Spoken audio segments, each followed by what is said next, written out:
Hi guys, my name is Katherine Barner, host of Cadenza, and today I am at the WAMU Theater in Seattle, Washington with the Mini Mansions. How are you guys doing?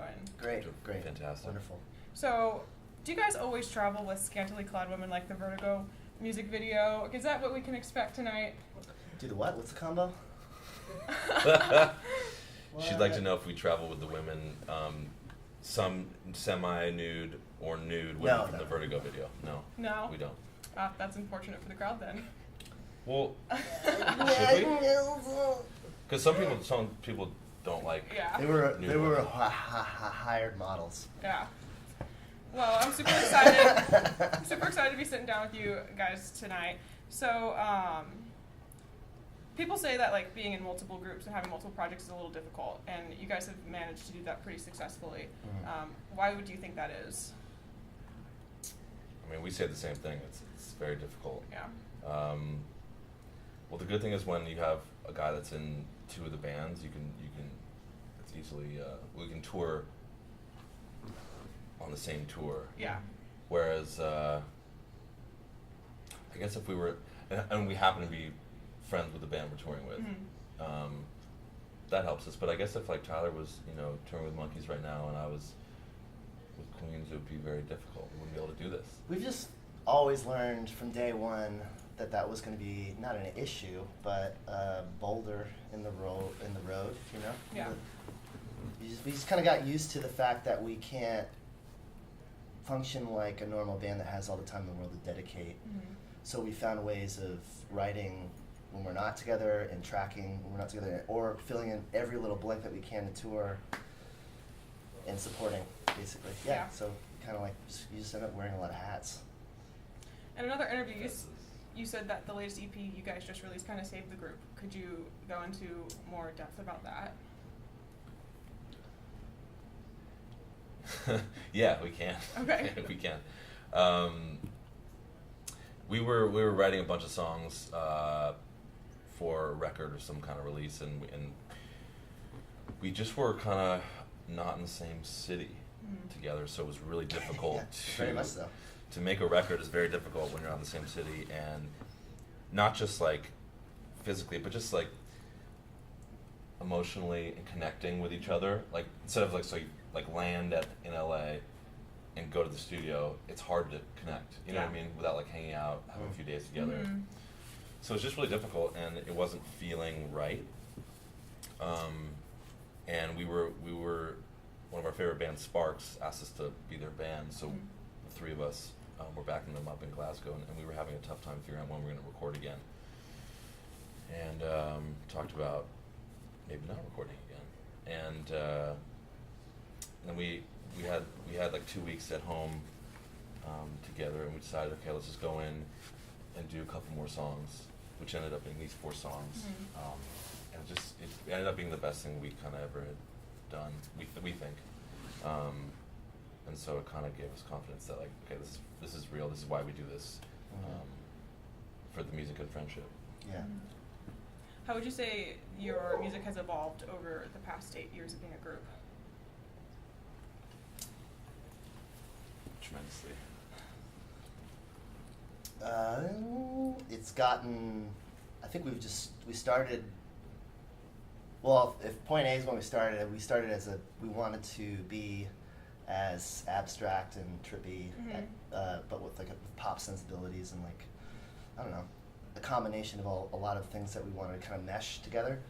And I think now it still has the same residue of that, but I think these songs are a lot more, we've always written from personal experience, or a part of it's from a personal core, but these are, I think we're writing much more so to be, what do you call it, like succinct, like more, not to the point, but I guess a little bit more raw, and less throwing, weird side attractions around the obviousness of what a song is supposed to feel like.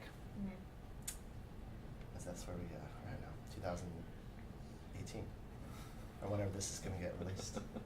19. So you guys both have recently scored a film, which after finding that out kind of makes your music sound like more cinematic to me. Do you think that impacts the way in which you write popular music instead of, since you do write film scores? I think for me, after doing some scores, it actually it kind of had the opposite effect. Oh, really? Because it kind of like I feel like maybe earlier on in our first record and our first EP, there were like some cinematic elements, and I think after doing some scores, you throw out all this content from a different spot in your brain, and I think we had kind of done that for a while. So to come back to Mini Mansions, it was like, let's just write songs, and let's just focus on like really great songs. So I think it actually maybe like little tricks in the studio here and there, but I think musically kind of the opposite effect. Okay. What about you, Tyler? Same. I mean, I couldn't agree with Michael more, Cassandra. It's just a different process because you're working with different people who have completely different perspectives on what they need for a scene, and you are constantly sort of blindfolded in that process. So you present something, they're like, that's cool, but we want more of this. So you end up just like chopping up something, and then you end up just like throwing your hands up in the air and being like, whatever you, and then so that at that point you're just writing to picture. Whereas, which is cool, you know, come at us if you want us to write. I'm not saying it's bad, but like it's not a personal, the songs don't stand alone in the same way. So. Do you think you guys are currently touring with the Arctic Monkeys, and you just did a solo tour in Europe, correct? Yes. So do you think, what's the difference between doing a solo tour when you're the headliner versus touring with another group? There, you just said it. No. Next question. Therein lies the difference.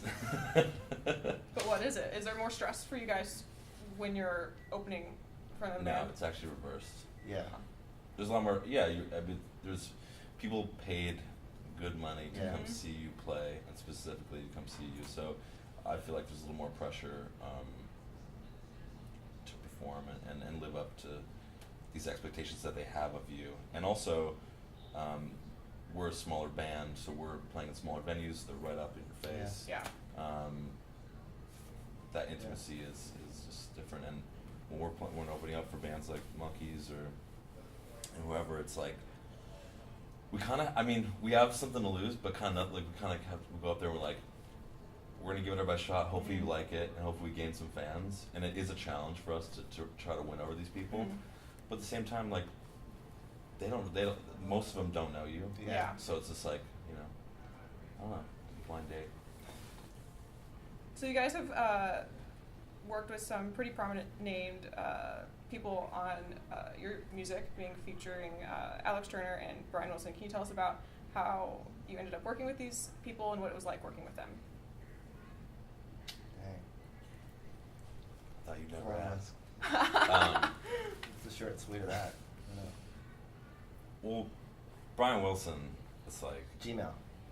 Gmail? Brian Wilson at Gmail. Craigslist. He posted. We posted. No, you can tell the short and sweet of that. Not surfing.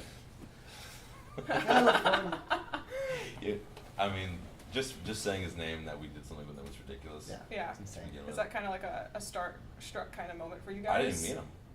Really? It's all remote. He likes to do everything Huh. by himself. Zach met him, our bass player. Mm-hmm. He played on a Brian Wilson track. Okay. But he likes to do everything by himself with his Yeah. engineer. So he was like, we asked him if he'd do this song in He was like, Emotions. hell yeah. Yeah, he was like, He didn't say hell yeah. He said yes. Yeah, and we got it sent when we were mixing the record actually in Dallas. Yeah. And just these amazing tracks. He actually gave us too much, and that was the Yeah. hardest part to cut down. Yeah. Brian Wilson. It was really hard. There, not a lot. It's not like we cut a lot, but it was just like a lot of tracks. Yeah. So it's an honor, obviously. Yeah. And then what is it like working with Alex Turner? It's great. I mean, but he's a friend. Yeah. He's been a friend for like a decade now. So we know, so it's like, it's just a different experience, and the collaboration is easier. And now at this point, Zach and Tyler played in Shadow Puppets, and Vertigo, we did another cover together for this, for a benefit for Bataclan. So we've just done a bunch together, played lots of shows together. I mean, yeah, he's incredible, you know, but it's an easier process Yeah. with a friend. So a few fan submitted questions for you guys. And the first one comes from Shane Mulligan, and his question is for you, What's Michael. up, Shane What's Mulligan? up, Shane? And he is wondering how you ended up in The Wedding Singer. Oh. You know, I went on 5 auditions for that part, Uh-huh. and I got a couple callbacks, and just like kept trying. And, So it was just finally got the role. totally like trying to attempt to get in. It wasn't just like you knew someone. No. I know my dad, so he worked on the film. Okay, cool. Switcherooski. Didn't even know you were How'd you go, switching your Shane? story. And then the next question comes from Josie Lamoth, and What's up, Josie? she asks, when you were a child, what did you want to be when you grew up? Wow, Indiana Jones, without a doubt. Still do. Still do. Young Indy. That's why I I got wanted to be a independent basketball player Basketball player? in the NBA. I still do. I think I made the wrong choice. You don't get the height. Well, I'm not saying, but I'm saying you didn't. I guess Shaq was like. 6'2", dude, come on. Yeah, that's true. My bad. Just it is. It's hard to tell when you're sitting. So where can the audience connect with you guys and find your music? MySpace. Yeah, MySpace. Every time I ask this question, everyone's like, MySpace. First Really? one, every time. It's funny. LimeWire. Yes. Napster. Yeah, My Journal or whatever. Just deep. On all the, yeah, I mean, I guess we're terrible at, hey, everybody at home, we're really terrible at social media, but it's part of the job, you know. Yeah. I guess, and so we're trying our best to connect with our fans out there. So those platforms, Yep. and then just come to live shows. We'll see you there and we'll hang out.